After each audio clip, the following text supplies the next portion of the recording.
বন্ধুরা, ছোটখাটো রান্নাঘরে আপনাদের স্বাগত। আবার চলে এসেছি শীতের একটা সবজি নিয়ে। আজকে আমি বানাবো পালং শাকের একটা রেসিপি। শীত মানেই পালং শাক, তাই পালং শাকের রেসিপিটা আমি বানানোর জন্য পালং শাকটা প্রথমে কেটে ধুয়ে পরিষ্কার করে জল ঝরাতে দিয়ে দিয়েছি একটা ঝুড়িতে। এখানে রেখেছি কুমড়ো, আলু, সিম আর মূলো। আর ঘরে আমার বেগুন ছিল না, তাই আমি বেগুনটা দিতে পারিনি।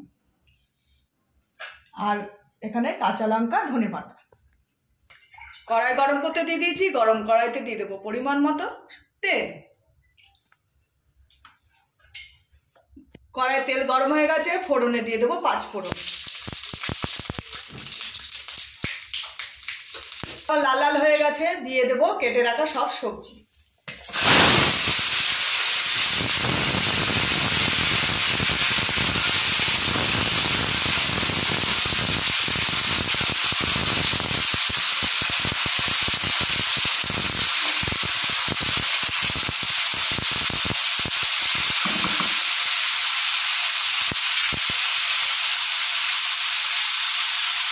দিয়ে দেবো পরিমাণ মতো হলুদ,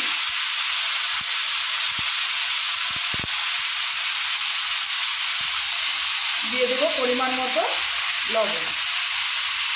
এই পালং শাকের রেসিপিটা খুবই সামান্য রেসিপি, একটা সহজ রেসিপি।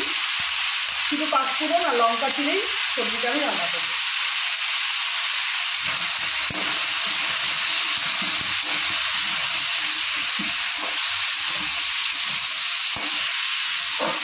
সবজিটা একটু ভাজা ভাজা হয়ে গেলেই তারপর আমি পালং শাকটা দিয়ে দেবো।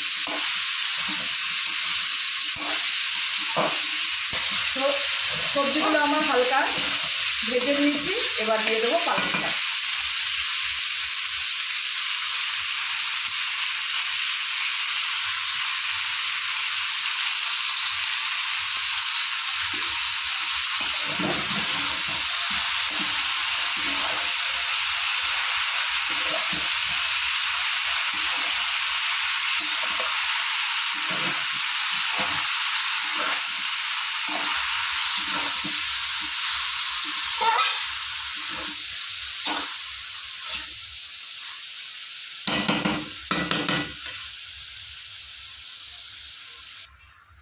এবার দিয়ে দেবো কাঁচা লঙ্কা চিড়ে রেখেছি।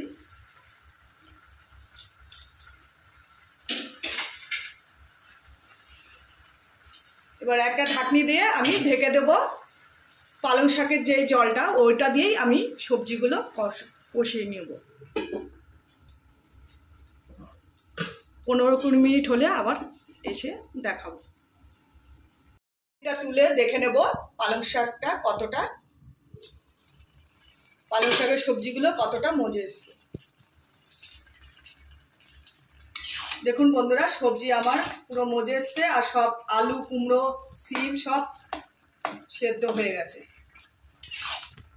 আর পালং শাকের যে জলটা, সেই জলটা দিয়ে সবজিটা সিদ্ধ করা হয়েছে, কোনো জল ব্যবহার করা হয়নি।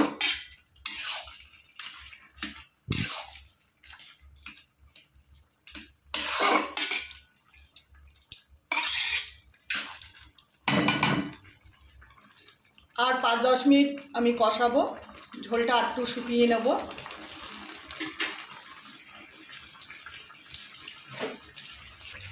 এবার পালং শাক একটু মিষ্টি মিষ্টি না হলে ভালো লাগে না, তাই দিয়ে দেবো পরিমাণ মতো একটু চিনি।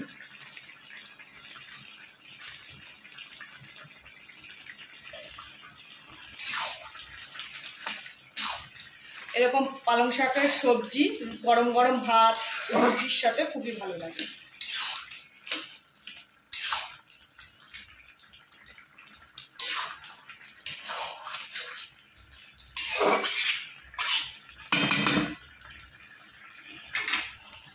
নুন মিষ্টি আমি দেখে নিয়েছি। পালং শাকটাও অনেকটা শুকিয়ে এসছে, জলটা প্রায় শুকিয়ে এসছে। এবার নামানোর আগে দিয়ে দেবো আমি একটু ধনেপাতা কুচি।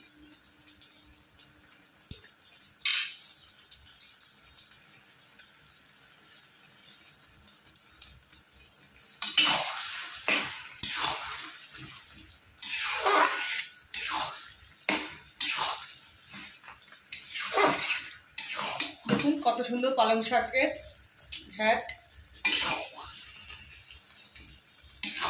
পুরো শুকিয়ে গেছে জল। বন্ধুরা, আমার পালং শাকের রেসিপি হয়ে গেছে, এবার আমি নামিয়ে নেব। পালং শাকের রেসিপি হয়ে গেছে। যদি পালং শাকের এই ঘাটটা ভালো লেগে থাকে একটা লাইক কমেন্ট শেয়ার করে দেবেন আর চ্যানেলটি সাবস্ক্রাইব করে দেবেন আর আমার পাশে থাকবেন। নমস্কার।